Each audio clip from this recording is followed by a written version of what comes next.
வணக்கம், welcome to Delhi தமிழக channel. ஃப்ரெண்டுமா சொல்லல காலங்காத்தாலே வந்துருங்க. எத்தனை தடவை திட்டாலும் சூடு சொல்றேன் இல்ல. ஒரு பொறிக்கை தேடி இன்னொரு பொறிக்கை வந்திருக்குது. ரெண்டு பொறிக்கைகளை சேர்ந்து எங்க போய் பொறுக்க போகுது? போன வீடியோ நீங்க பார்த்துருப்பீங்க, நல்லா சிரிச்சிருப்பீங்க. அந்த வீடியோ வந்து ஃபன்னா இருந்துச்சு. ஸோ அதே மாதிரி தான் இது ஒரு கேமு. இதுவும் நான் பார்த்தீங்கன்னா இன்ஸ்டா ரீல் தான் பார்த்தேன்.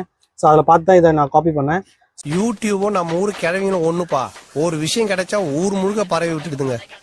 ஸோ இது வந்து அந்த வீடியோட இது ரொம்ப நல்லா இருக்கும். ஏன்னா நாங்கள் எல்லாருமே கண்ணு கட்டிட்டு விளையாட போகிறோம் அந்த கேமை. ஸோ இது வந்து நீங்கள் பாருங்கள், சப்போர்ட் பண்ணுங்கள், லைக் பண்ணுங்கள், ஷேர் பண்ணுங்கள், சப்ஸ்கிரைப் பண்ணுங்கள். எனக்கு கேமரா எங்கே இருக்குன்னு தெரியல, நான் அப்படியே பேசினிருக்கேன். ஸோ இந்த வீடியோ பாருங்கள், ஷேர் பண்ணுங்கள். ஆனால் இந்த பில்டிங் மட்டும் எல்லா முகமும் தெரியும். முதல்ல பார்த்து எல்லா கையிலயும் ஆயுதம் பாருங்க. எல்லாரும் பெல்ட்டை தூக்கி காட்டுங்க. இந்த கேமுக்கு நாங்க வச்ச பேர் வந்து ஜவான் கேம். ஜவானு ஸ்டார்ட் பண்ண போறோம். வீடியோ பாருங்க. நில்லு